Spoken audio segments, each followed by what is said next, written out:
É uma honra poder contar com pessoas cheias de fé. As nossas palavras, elas têm poder criativo. E hoje eu vou falar bastante sobre isso.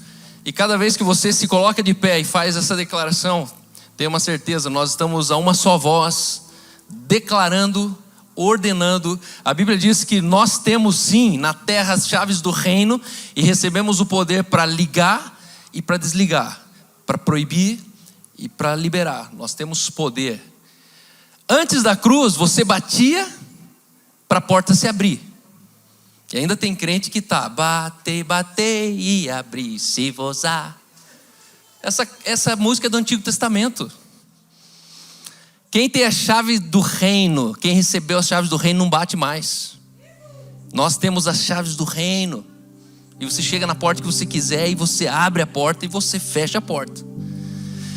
Esse é um dos paradoxos que eu encontro tanto crente se frustrando quando eu falo que a oração do Pai Nosso não é nossa.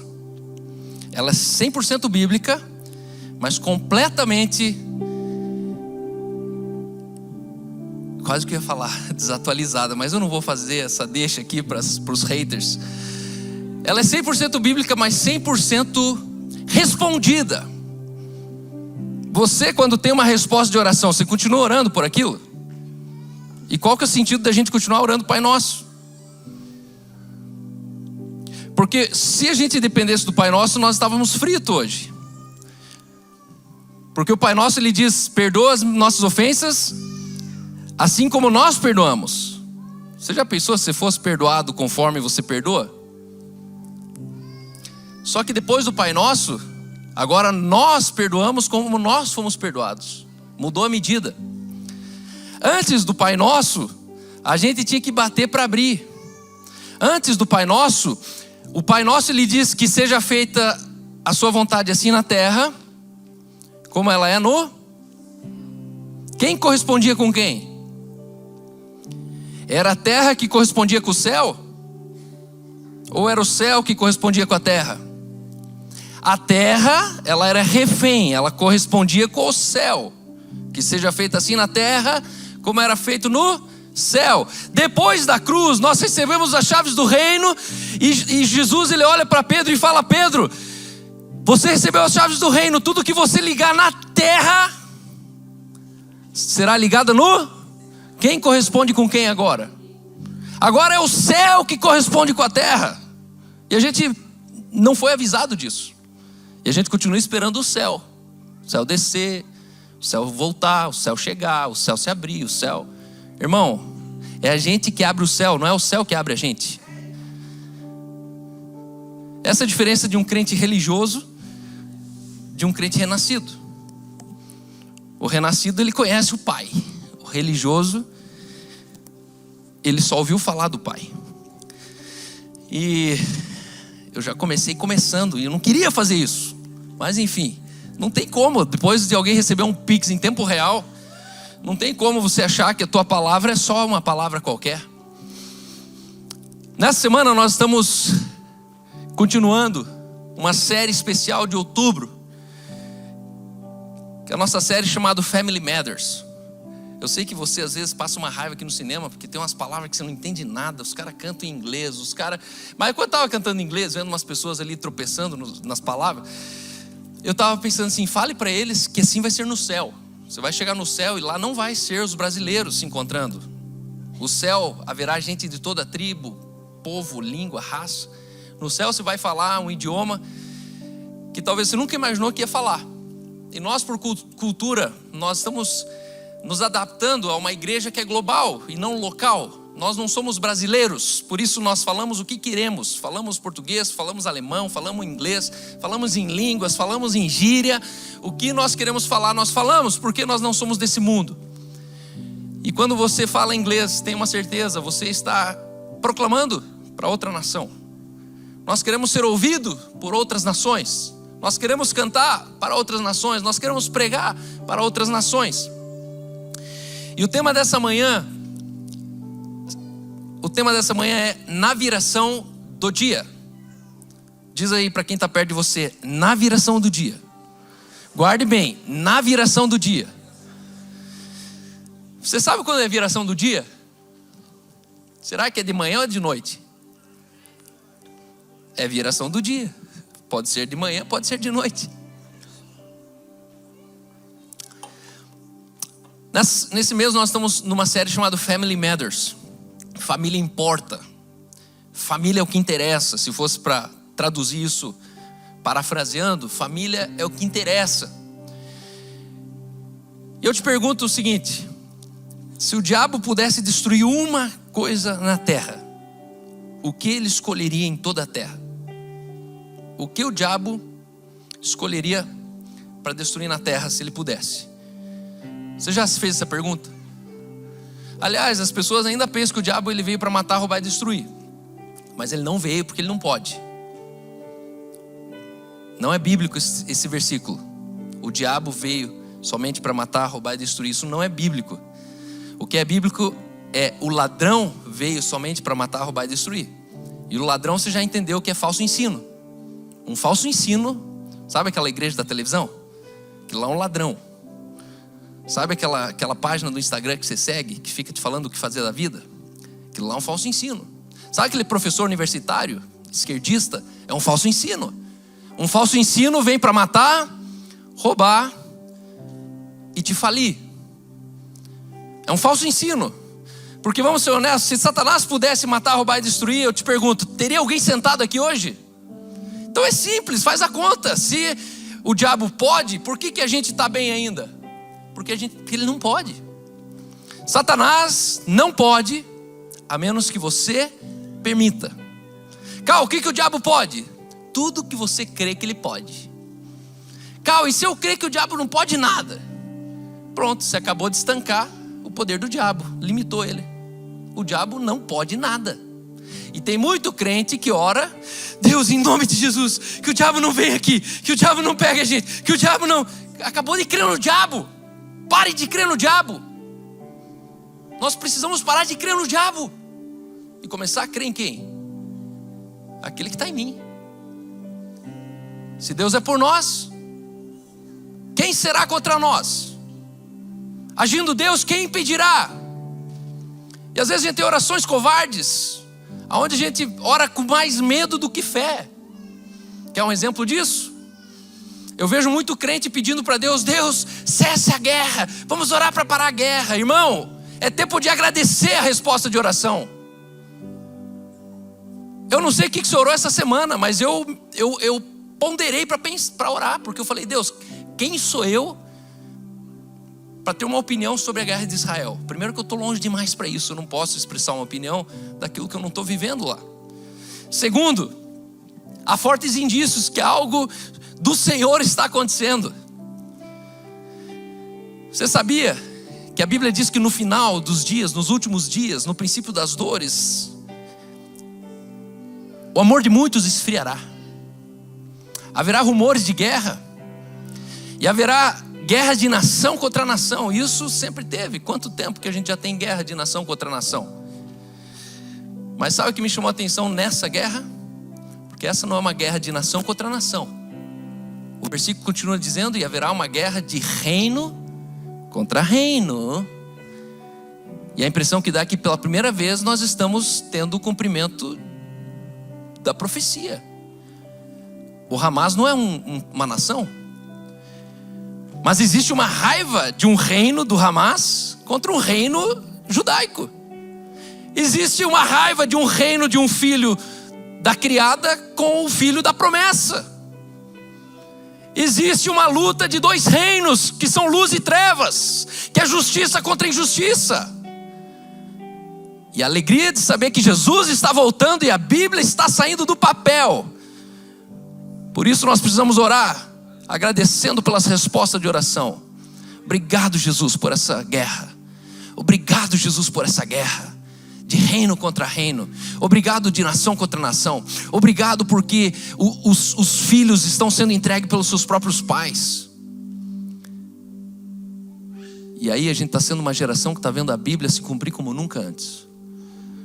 E isso te assusta ou isso te encanta? A mim me encanta. Não me assusta em absolutamente nada. Mas, Cal, e se isso chegar para nós? Bem-aventurado é aquele que creu. a gente está pronto para passar por isso. Mas calma, não vai faltar comida, não vai faltar não sei o quê. Eu acho que vai, porque está escrito que vai. Inclusive que a gente não vai ter acesso a comprar as coisas. Só que a verdade é que Jesus está voltando. Aleluia, Ele vem me buscar. Nós não sabemos o dia, mas já sabemos quando Jesus está voltando. E Jesus está voltando até que todo reino e nação tenha escutado o evangelho do reino de Deus. E a razão dessa igreja é anunciar o evangelho. E esse evangelho se chama reino de Deus. É uma nova realidade. Quando você nasce desse reino, você tem uma pátria celestial, você tem uma cidadania, você tem uma constituição, você tem um plano de saúde, você tem um sistema de comunicação, você tem sim uma família. Mas eu te pergunto de novo, se o diabo pudesse destruir uma coisa na terra hoje, o que ele destruiria? Quem se arrisca? Fala assim, a minha família.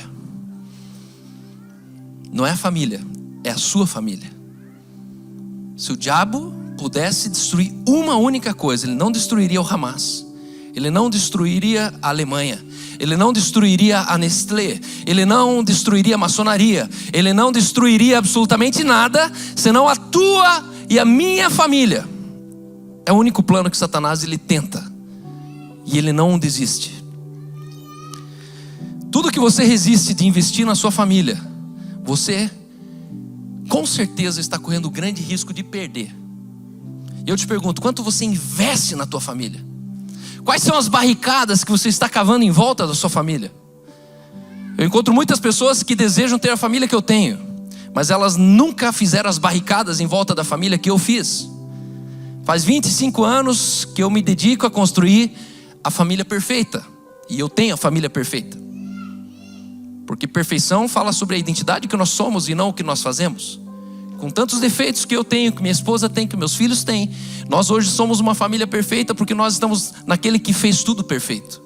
Nós buscamos nele a perfeição familiar. Nós buscamos ouvir dele como se constrói uma casa, como se edifica os quartos de uma casa.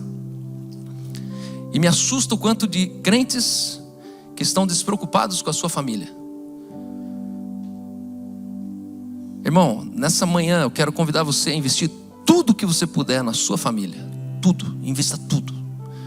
Vende carro, vende casa, vende a bicicleta, vende o micro-ondas, vende o que você puder, mas põe tudo naquilo ali, porque se aquilo ali for afetado, você vai perder tudo. Ontem eu fui numa casa de rodas aqui em Curitiba, e por muitos anos eu era cliente ali, e o pai cuidava das rodas da caminhonete, de grandes rodados, e o filho do outro lado da rua tinha uma casa de rodas de carro, né? Saudade do meu Passatão. Tô voltando a colocar umas rodas, rebaixar o carro. Só que agora da mulher que eu tô rebaixando, ela não tá muito feliz. Porque de 7 lugares, né? Um carro rebaixado de 7 lugares não fica legal. Mas eu cheguei e falei, e aí, cadê teu pai? A oficina do outro lado tá em ruínas ali. Ele falou, ixi, cara, meu pai divorciou de novo da segunda mulher, tá lá no Mato Grosso, morando sozinho lá, abrindo uma pousada. Eu falei, mas o que aconteceu com teu pai? Ele falou, não sei, cara, meu pai meio que ficou lelé, esclerosou. E os teus filhos, teus irmãos? Ah, eu tô aqui, meus 2 irmãos estão lá. E aquela casa? Aquela casa nem sei se meu pai já vendeu, se não vendeu. E quando eu entrei nesse assunto, esse cara chocou com ele mesmo, que ele mora na minha rua. Eu falei, pois é, você vê o quanto o sucesso de um homem, ele sempre vai ser proporcional à família que ele constrói na terra. Porque família é a única coisa que sobra vivo quando você morre. E eu olhei para ele e falei, quando você morrer, essa loja de rodas inteira, uma das mais tradicionais de Curitiba, ela não dura mais 1 mês, porque você morreu. Quando você morrer, os teus méritos, as tuas conquistas, os teus patrimônios, todos eles se dissolvem, perdem o sentido sem você. Mas a pergunta é, quanto vale a tua casa? Quanto vale a tua família? Quanto vale os teus filhos? O que realmente vai ficar vivo na tua ausência? Há anos atrás eu tinha um sonho de fazer uma pequena conferência de pessoas muito grande. E meu sonho, fazem mais ou menos uns 12 anos que eu prego pelo Brasil, fora do Brasil, que eu vou em muitas conferências, em muitos lugares. E uma das coisas que mais me irrita é que quanto maior a conferência, maior sucesso da conferência. Mas eu já estive lá sentado na última cadeira, onde eu não consegui nem falar com o cara, e já estive dentro da salinha verde, sendo o cara que prega na conferência. E as conferências, elas são, na realidade, um grande truque. Não sei se já percebeu, mas os retiros entraram em desuso, já percebeu? As casas de retiro estão tudo para vender. Esses dias me ofereceram uma por 3,5 milhões, aqui em Araucária. E aí o cara falou, cara, vocês não fazem retiro na igreja? Eu falei, puxa, cara, quase ninguém faz. E eu fui parar para pensar, por que ninguém faz retiro? Porque antigamente o retiro, você cobrava o mínimo possível para fazer o máximo possível, certo? Aí você chamava a cozinheira de voluntária, você chamava o tio do brinquedo, da recreação. E tudo era muito custo baixo. E quem levava a maior parte do lucro, sabe quem que era? O dono da chácara do retiro. O cara que não veio no retiro, o cara que não pregou no retiro, e o cara que nem crente era. Os pastores fizeram essa conta e falaram, cara, por que a gente vai deixar no retiro o lucro do retiro? Vamos pegar e fazer o mesmo retiro, só a diferença é que as pessoas dormem em casa e vêm para o culto na conferência. E assim criaram um grande negócio chamado conferências, onde você não tem custo de lugar, porque o lugar é próprio, você não tem custo com quase nada, e todo o lucro sobra para o bolso do pastor sênior. Pequenas igrejas, grandes negócios. E aqui tem mais um produto. E aquilo me irrita, porque você vai vendo. Outro dia eu ganhei 3 mil reais, depois de pregar 45 minutos. Com tudo pago, hotel, estadia e tal, eu voltei para casa ruim com aqueles 3 mil no bolso. Que talvez era o 3 mil mais, a hora mais cara da minha vida, 3 mil reais em 40 minutos. E eu falei, Deus, eu pagaria R$1.000 para poder pregar naquela convenção ali. Para poder ter o privilégio de chegar aqui e ser ouvido por 4 mil pessoas no Ceará. Eu daria alguma coisa para poder falar. E eu pensei, quão longe a gente está. Além de eu ter o privilégio de chegar para falar, eu ainda saio com um bolsão cheio de grana, sem ter gastado 1 centavo 4 dias. E aquilo me incomodou. E foi ali que eu entendi que eu precisava fazer uma conferência, aonde a conferência fosse do tamanho da sala verde, fosse do tamanho daquela salinha VIP dos pastores, onde as pessoas pudessem conversar com o pastor, pudessem também comer aquelas bananas, fruta que fica ali, onde as pessoas também tivessem acesso aos salgadinhos que a tia da cozinha faz. E foi ali que nasceu a conferência Gênesis, uma conferência onde eu queria pessoas muito grandes com poucas pessoas. Nós estamos há alguns dias de fazer uma conferência para 150 pessoas. E eu gostaria de convidar você a vir passar 3 dias comigo. 3 dias com o Helder. 3 dias com o Thiago Santana, um dos meus melhores amigos ministeriais. 3 dias com o Justin, que é o pastor lá do Canadá. 3 dias com a Aline, 3 dias com o Bruno, 3 dias com o Léo, 3 dias com a Sara, 3 dias com o Ciro. Se você pudesse passar 3 dias e a gente debruçado, fazendo barricadas contra a sua família, você com certeza sairia da zona de risco de perder a sua casa. Faça o que você puder, meu irmão. Mas é quinta, sexta e sábado. Às 3 da tarde, às 2 da tarde eu vou fazer uma masterclass. O Thiago vai fazer a outra e o Justin outra. Na minha masterclass eu vou falar sobre rito de passagem. Como você fala para o seu filho que ele é um homem antes dele tomar o primeiro porre. Como que você faz para tua filha saber que ela é mulher antes que ela se assuste que ela menstruou? Como que você faz para pegar o teu filho e tirar ele para fora de casa, para que você não naufrague com ele na tua casa? Você não foi obrigado a ter um filho para carregar ele nas costas a vida inteira. Tem muitos pais que estão com trauma de ter filho porque eles pensam que quando tiver filho a vida deles acabou. E quem pensa assim é o ignorante.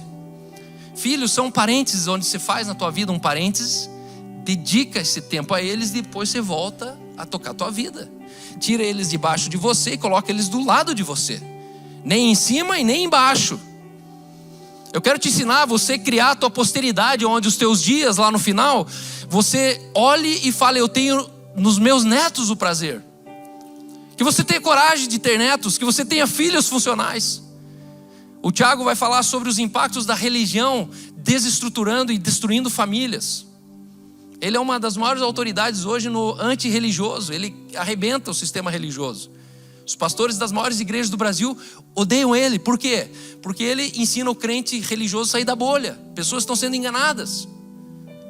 Hoje uma das maiores autoridades no Brasil contra a bolha religiosa. O Justin vai ensinar a gente no século 21. Ele que vive num país de primeiro mundo, mas que Em contrapartida, é um país totalmente socialista, onde existe um controle do Estado sobre todas as famílias. E ele é um plantador de igreja, ele tem 8 filhos e ele vai contra a resistência de tudo aquilo que o socialismo no Canadá tenta podá-lo.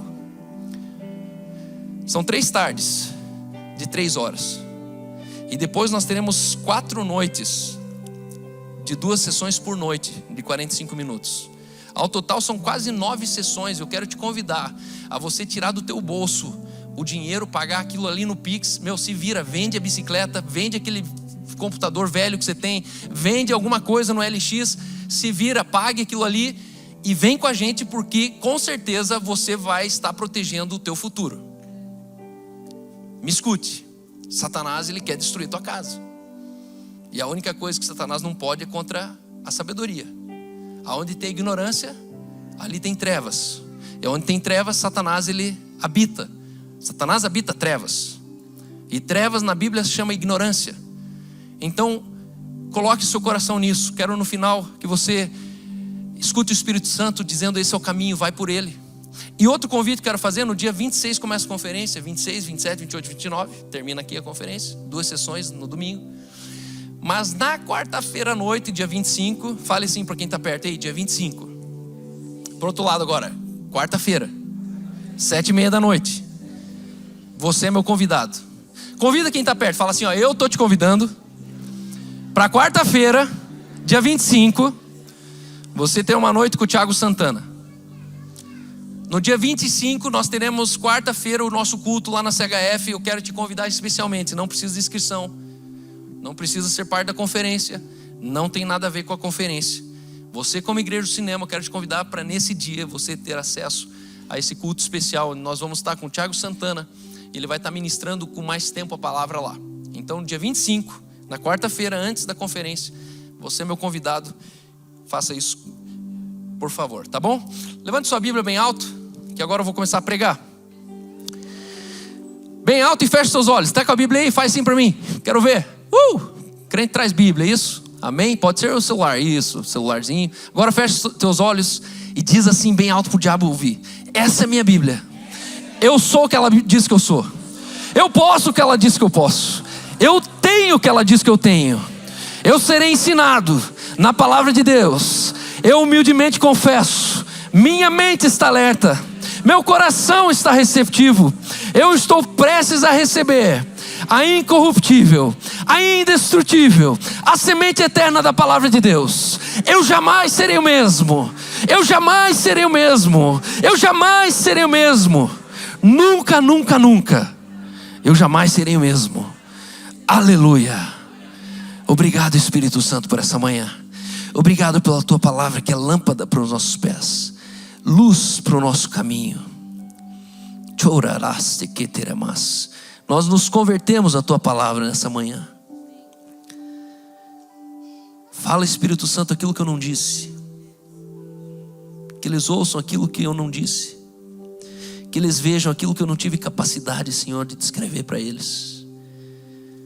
Mas que a tua palavra, ela se materialize viva e eficaz dentro de cada alma e coração me ouvindo nessa manhã, Pai.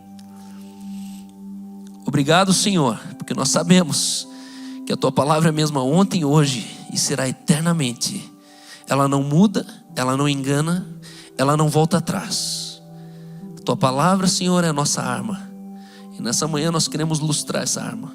Nós queremos munir, Senhor, a arma. Armas são poderosas em Deus. Em nome de Jesus. Amém, amém. Na viração do dia, o tópico dessa manhã é intimidade, a chave do pertencimento. Estamos numa geração de maior solidão que a história já presenciou. Nessa semana tivemos a horrível notícia de uma figura pública, de uma mulher com mais de 700 mil seguidores, que entra no Stories e deixa ali o seu adeus, deixando o endereço, avisando o suicídio e chamando o bombeiro. E de repente todo mundo está desesperado. Carol. E quando chega no endereço, está ali a vida dado cabo. Uma militante, uma patriota, uma grande mulher, Há 2 meses atrás, segundo algumas testemunhas, numa live, ela anunciou o suicídio. O pastor dessa live chama ela ao vivo, coloca ela ao vivo, ministra ela ao vivo, e ao vivo ela entrega a sua vida a Cristo. Uma pessoa que aparentemente estava sendo forte, ganhando o mundo, mas que no seu interior era uma criança gritando, abandonada, vítima da depressão. Depressão é sintoma de solidão. Você não foi criado para viver sozinho. A única coisa que Deus viu que não era bom na terra era um homem sozinho. E depressão é você entrar nesse lugar que Deus disse que não é bom. E essa mulher, ela dá cabo à sua vida. Isso me chamou a atenção, por quê? Porque aparentemente ela era de grande sucesso. Fotos com o Bolsonaro, fotos com isso, fotos com aquilo, foto aqui, foto lá, amiga do Nicolas, amiga dos... E uma valente, uma forte, uma isso, uma aquilo. Só que eu te pergunto, o que é força? Força é você conseguir defender um país, mas não conseguir defender você mesmo? Força é conseguir você ir contra os haters da internet, mas você não suportar você mesmo? Nós estamos na geração da maior solidão que a história já viu. 8 bilhões de pessoas vivendo como solitários. Porque solidão não é quantas pessoas não estão perto de você. Solidão é quanto você não se pertence a um seio social. Solidão não é o quanto você está num estádio com milhares de pessoas e falar, agora tá bom, hoje tá bom. Não. Solidão é a tua capacidade de você sair desse cinema aqui, ó, e você chegar em casa frustrado, porque você fala assim, cara, eu fui lá, entrei, saí, ninguém falou comigo, ninguém me abraçou, ninguém me beijou, ninguém falou o quanto sou importante, quanto sou especial, ninguém se dissolveu comigo, e eu não me senti pertencente àquela manhã. Por quê? Porque você está numa síndrome de solidão. Quantos de nós nos sentimos assim? Você vai até um culto e quando você volta para casa dá a impressão que você não foi no culto. Você atende a isso, isso é grave. E essa não é culpa dos outros.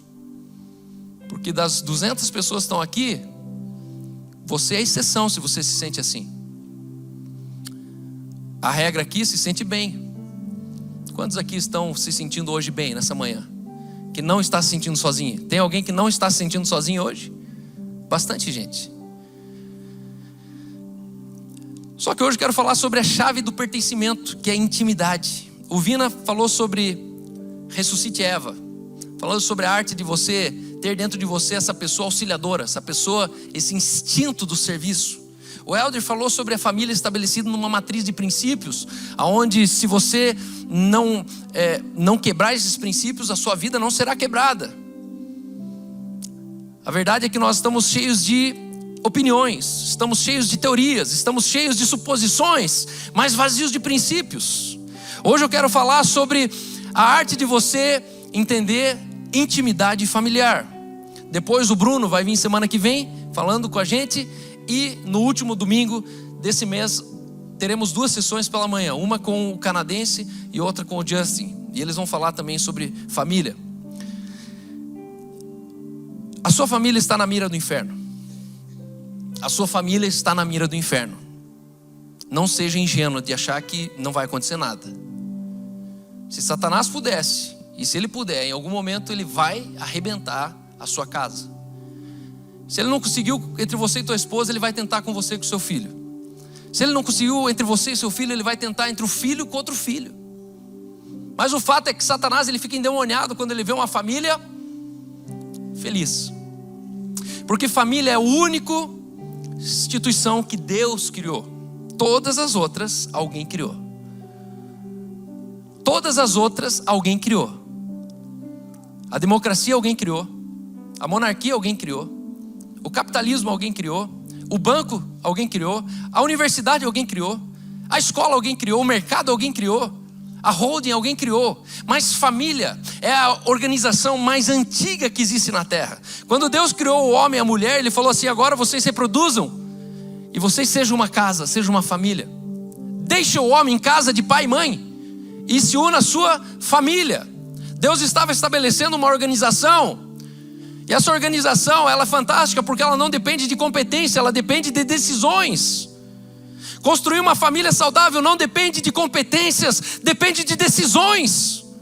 As pessoas, elas estão tentando ter competências para ter uma boa família, mas aonde se frustra na sua família são nas decisões erradas que você tomou. Você não devia e você foi lá e fez. Você devia e foi lá e não fez. Porque família está dentro de você. Dentro de cada pessoa aqui, Deus, Ele colocou uma promessa, dizendo que se você é um homem, Ele vai te dar uma mulher. E se você é uma mulher, se prepare para ser buscada por um homem.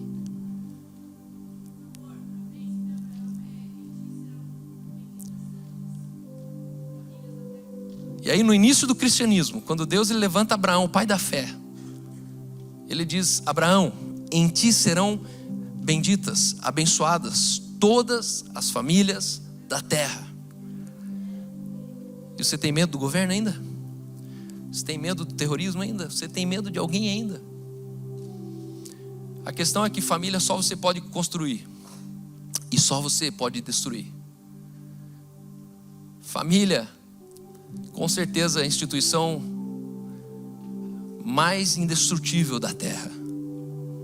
Todas as outras instituições, elas estão frágeis, elas dependem de uma mudança do cenário externo.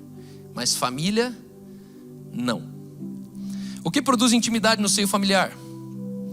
Conversando com algumas pessoas, uma falou: eu acredito que o sofrimento ele aumenta a nossa intimidade. Você fica mais íntimo de um pai, de uma mãe, de um filho, de um primo, de uma sogra, à medida que a gente sofre. Circunstâncias desfavoráveis, circunstâncias difíceis nos levam à intimidade. Outras falaram que a convivência, experiências marcantes. Sabe aquele dia que você chama aquele dia lá na Disney, aquele dia lá em Nova York, aquele dia lá na Ilha do Mel, aquele dia lá em Floripa? Experiências, elas marcam a gente com intimidade. Você se torna muito mais íntimo depois de uma experiência.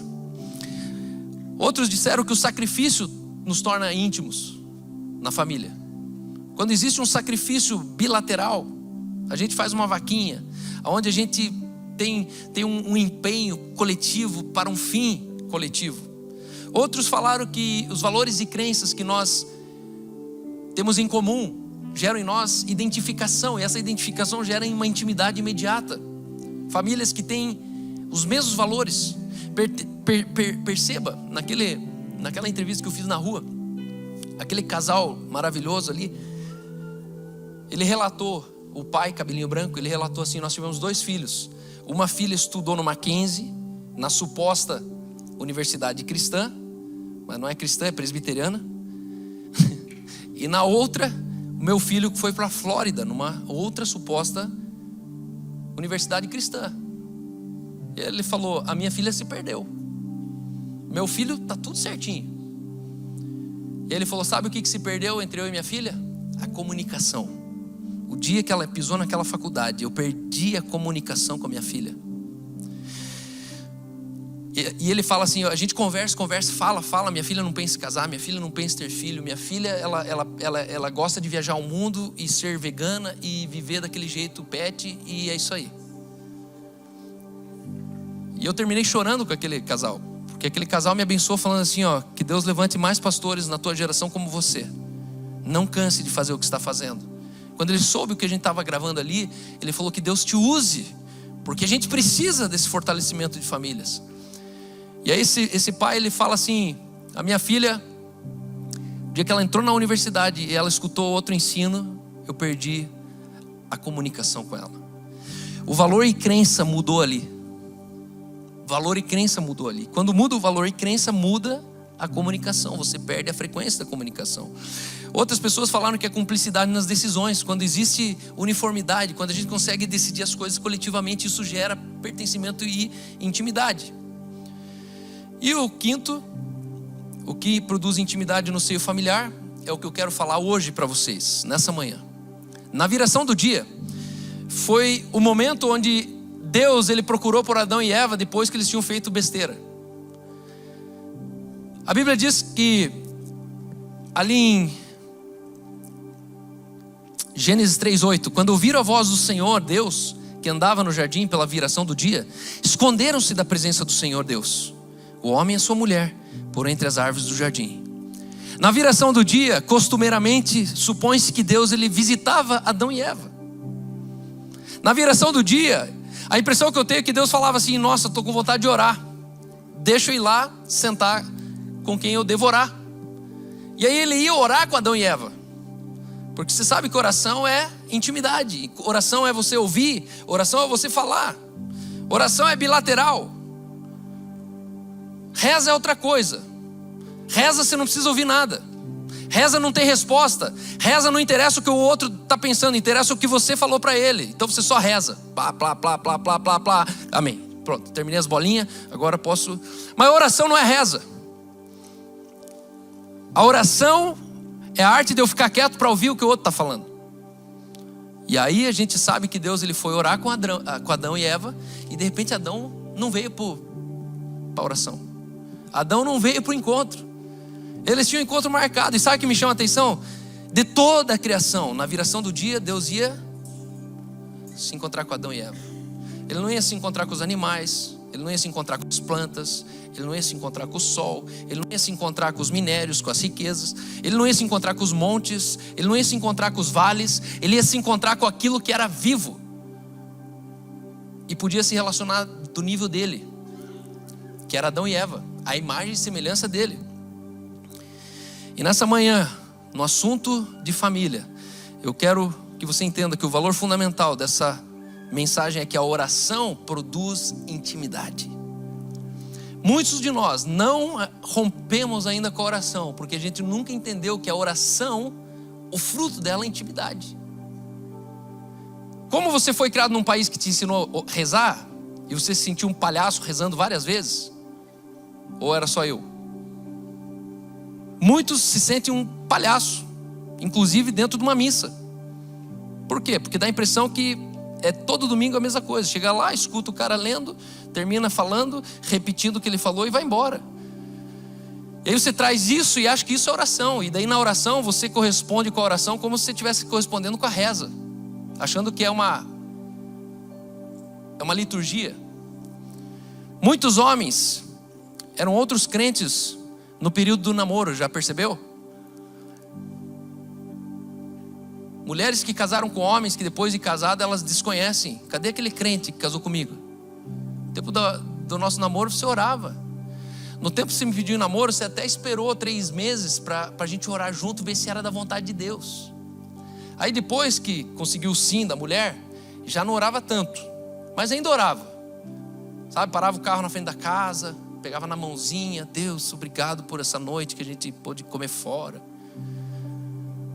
Até casar.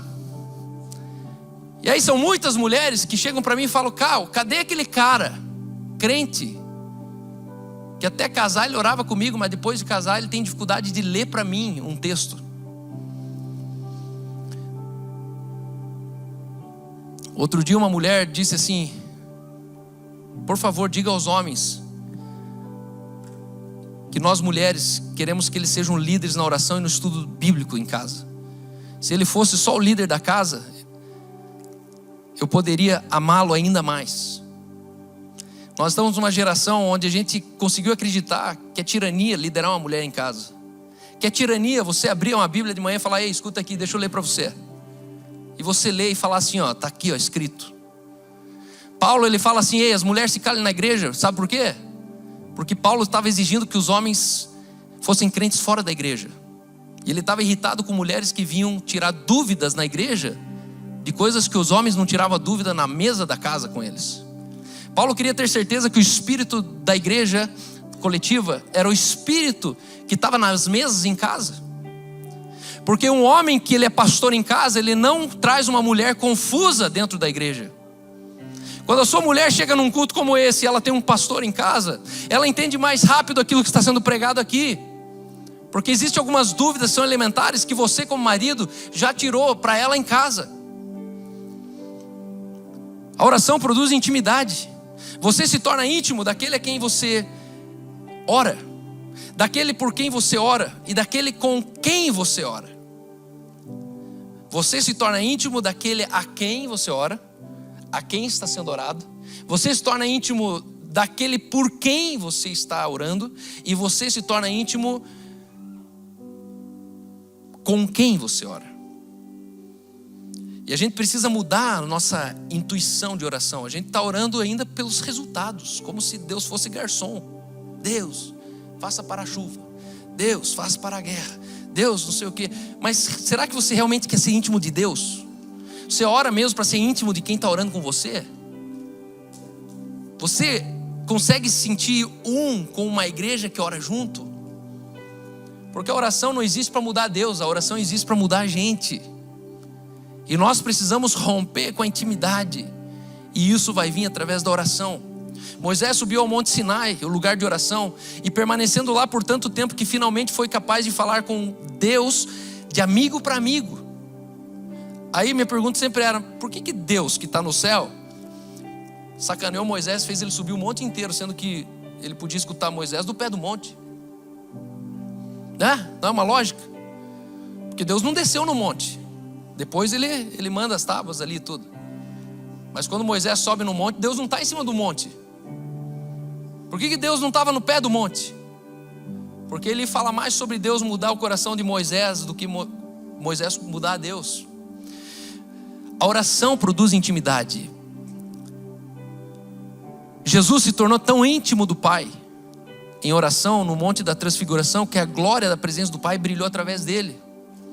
A gente sabe que Jesus ele se retira para orar, e cada vez que ele se retira para orar, ele entende que ele estava penetrando em intimidade. Eu precisava ser íntimo agora.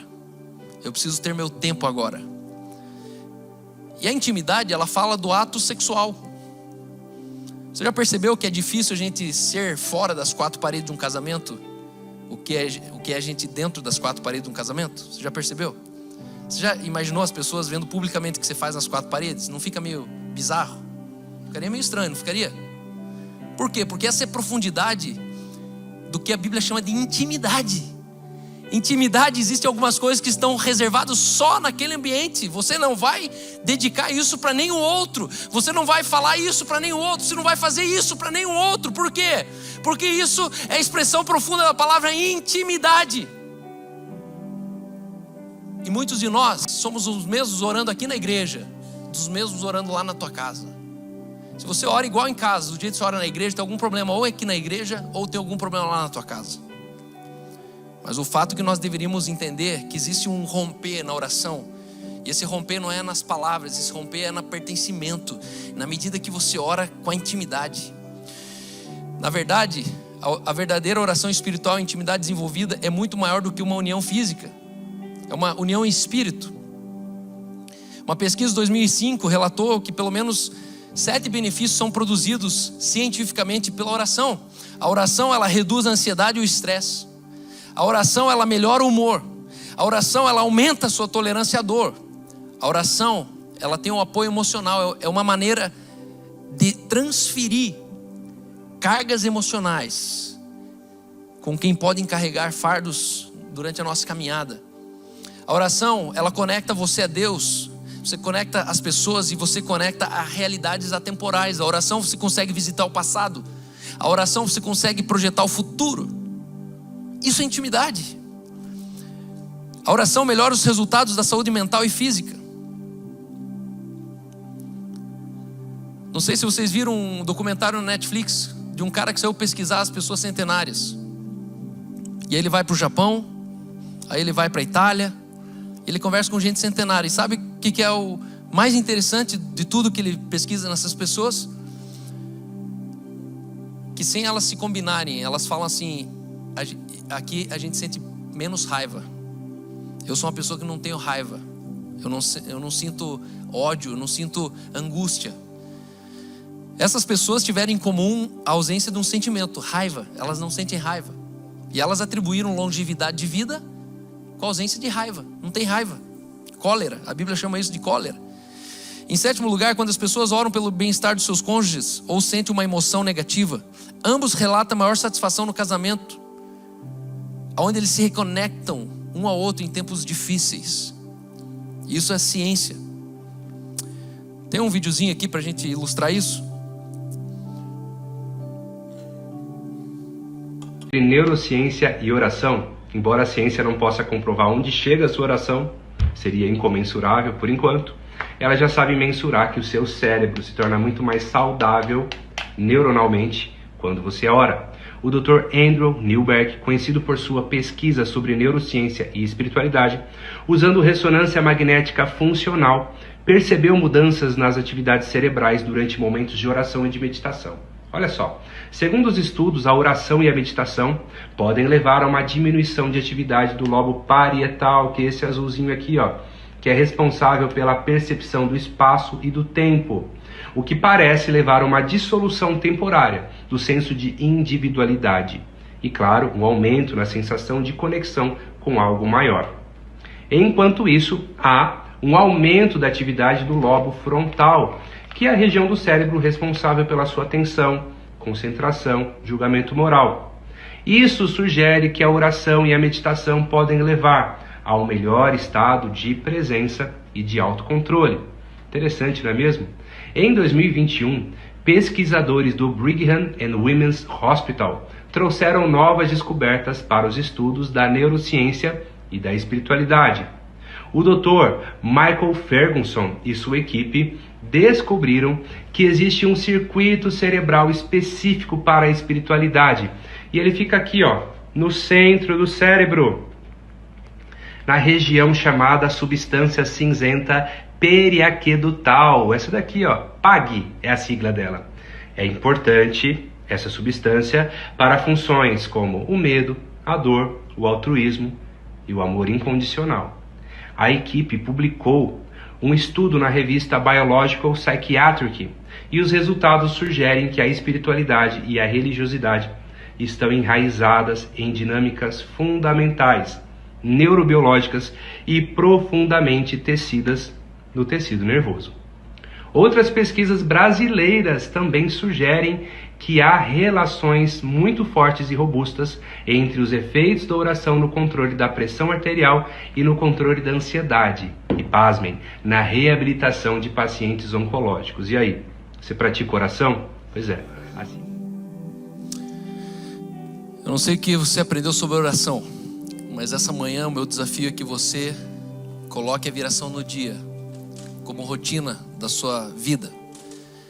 Eu me lembro, se eu não me engano foi em 94, nós estávamos em 9 pessoas dentro de uma Kombi e numa subida um caminhão bateu atrás dessa Kombi. Minha mãe tentou tirar, ela estava uns 40 por hora numa subida e esse caminhão estava vazio, um caminhão toco, bateu bem no canto da Kombi. Quando minha mãe foi tentar tirar, vendo o caminhão pelo retrovisor, a Kombi ela capotou, foi capotando com nós 9 dentro da Kombi. E aí quando ela foi capotar com as portas pro lado de baixo assim, minha mãe conseguiu abrir a porta e a Kombi ficou com as rodas para cima, porta aberta. Minha mãe já saiu ali, já foi chamando meus 2 irmãos que estavam na frente. E nisso ela saiu chamando: Sara, eu tô aqui, Rebeca, tô aqui, Vili, tô aqui, Daniel, tô aqui, Silas, tô aqui, Friedrich. Nada do meu pai responder. Friedrich. Nada do meu pai responder. Friedrich. Aí meus irmãos arrombaram a porta da Kombi. Nisso estava um acordeão em cima da cabeça do meu pai acordando, perguntando o que aconteceu. Meu pai não viu nada, ele estava dormindo até a gente arrombar a Kombi. E nunca vou esquecer da cena, o asfalto quente. Nós tiramos tudo de dentro da Kombi. Imagine, bagagem de 9 pessoas, aquele monte de coisa, os carros passando. E meus pais pegam a gente, 9, segura as mãos, e naquele asfalto quente, no meio daquela loucura ali, todo mundo passando, minha mãe e meu pai começam a orar com a gente. Eu era criança, eu tinha uns 8, 7 anos, mas eu nunca vou esquecer de todo aquele acidente, daquilo que meus pais fizeram no meio do acidente. Eles oraram. Minha mãe, ela sempre dava 3, 4 cintadas na gente, e no final ela terminava orando. Ela levava a gente no quarto, falava: ó, você fez isso, isso e aquilo. Dobrava a cinta, segurava na dobra, e com aquela fivela ela dava, às vezes falava 3, às vezes era 5. E se era 5, era 5, não era 7, não era 6, não era 4. Mas nunca vou esquecer que minha mãe pegava eu no colo, e eu com aquela rancor, aquela raiva, aquela coisa assim, tipo, você me bateu. Minha mãe orava com a gente, sempre orava. Aí dava aquele beijo, e aí você terminava de implodir de raiva. Porque era paradoxal. O que você está orando se a gente acabou de sair no tapa? Você acabou de me bater, você está orando. Porque minha mãe conhecia esse valor fundamental, que oração produz intimidade. Pare de orar e você vai conviver com gente estranha dentro da tua casa. Pare de orar e você vai ter filhos irreconhecíveis. Pare de orar e você vai começar a interpretar totalmente errado a sua esposa, a sua mãe. E talvez você tenha travas na língua para orar. Eu quero dizer uma coisa: não se preocupe com o que você está orando, se preocupe com o que você precisa orar. No café da manhã, tá aquela bagunça, você fala assim, vamos orar. E aí você começa a orar. Qual que é o nosso problema? Que a gente pergunta, alguém quer orar? Você pode perceber, ninguém quer orar. Às vezes eu tô aqui, às vezes eu tô na igreja, eu falo assim, vamos orar. E fica aquele silêncio, eu fico com vontade de falar, vocês vieram pro culto? Não. Esses dias eu fiz uma reunião de negócios com 10 empresários. E a gente começa a reunião online cada 15 dias, se você é empresário, você pode fazer parte disso, orando pelos nossos negócios. E eu começo orando, 3, 4 orações. E na segunda oração parou. E todo mundo igual bobo na frente da câmera, assim, esperando alguém orar. Irmão, a oração está dentro de você. Se você não orar, ninguém ora. E a gente deveria disputar espaço para orar. E se você é um homem em casa, comece a dizer, vamos orar. E aí você ora. Vamos orar. E aí você ora. Vai ter um dia que você vai falar, vamos orar. Teu filho começa a orar no meio. Tua esposa começa a orar no meio. Mas guarde uma coisa, a oração ela produz intimidade. E se nós queremos ser um com o nosso seio familiar, a gente precisa orar em todo o tempo. E para terminar, eu sei que eu estourei meu tempo, mas guarde uma coisa, a única maneira de você não se sentir um pateta orando é você ter 3 coisas na tua oração. Primeiro, consciência. Se você tem consciência sobre o que você está orando, você nunca se sente um religioso. Segundo, legitimidade, autenticidade. Ore o que você está sentindo. Aquela oração, o menininho começou a orar, Senhor Jesus, você sabe que eu odeio esse espinafre, é muito ruim esse pimentão, e o resto, obrigado. É isso. Fale a verdade na oração, não minta. E terceiro, tenha uma fé ousada na sua oração. Desafie as coisas, desafie circunstâncias, desafie recursos, desafie Satanás e seus demônios, desafie a Deus. Ore com uma fé ousada. Tipo assim, ore acreditando que Deus ele pode responder a oração. Porque a impressão que eu tenho de algumas orações, que a gente ora tão vazio de fé, que a gente esqueceu que Deus pode. Você ora uma oração como se Deus não pudesse responder. Porque a tua oração ela foi tão covarde, foi uma oração tão terrena, que Deus não precisa nem se esforçar se Ele precisar responder. Sabe a oração óbvia? Senhor, obrigado por esse alimento, obrigado por esse dia, obrigado pelo sol que brilha lá fora. Irmão, isso aí não precisa orar. Não precisa orar. Não vai ser a ausência da tua oração que a comida vai fazer bem ou mal no teu estômago. Não vai ser agradecendo pela comida que Deus vai reconhecer a gratidão no teu coração. Não é. Sabe, quando você for orar pela comida, ore pela salvação do garçom que está te servindo. Não ore pela comida, esqueça a comida. Sabe, são orações triviais, redundantes, que a Bíblia chama de vãs repetições. E vãs repetições não tocam o céu, nem o inferno. Vãs repetições não movem circunstâncias. Vãs repetições, elas te fazem se sentir um panaca orando. Por isso que daí você desiste desse negócio de oração. Mas entenda que oração é você falar a verdade. Não precisa nem começar com o Senhor Jesus. Você já fala, é o seguinte, Deus, eu não aguento mais. E aí você está orando. Pode ser de olho aberto, pode ser de olho fechado. Sabe intimidade? Como que você faz intimidade em casa? Todo dia do mesmo jeito? Comece a trocar de posição de oração também. Deus, estou em intimidade com você, só que hoje eu vou orar com ira. Hoje eu vou orar com fúria. Hoje eu vou liberar a leoa dentro de mim, orando com Deus. Mude o seu estado de oração, mas nunca perca a intimidade com aquele que está sendo orado. Nós como igreja, nessa manhã, nós vamos romper um nível aqui. Porque até hoje a gente está orando para cima, mas eu quero começar a declarar que vocês vão orar para os lados. A gente vai pegar na mão de gente desconhecida aqui, a gente vai começar a ter um senso de pertencimento que a gente nunca sentiu antes. Sabe por quê? Porque a gente orou juntos. E a oração é um mistério do reino de Deus, que só aqueles que pertencem ao reino entendem do processo e da profundidade. Amém? Muito obrigado.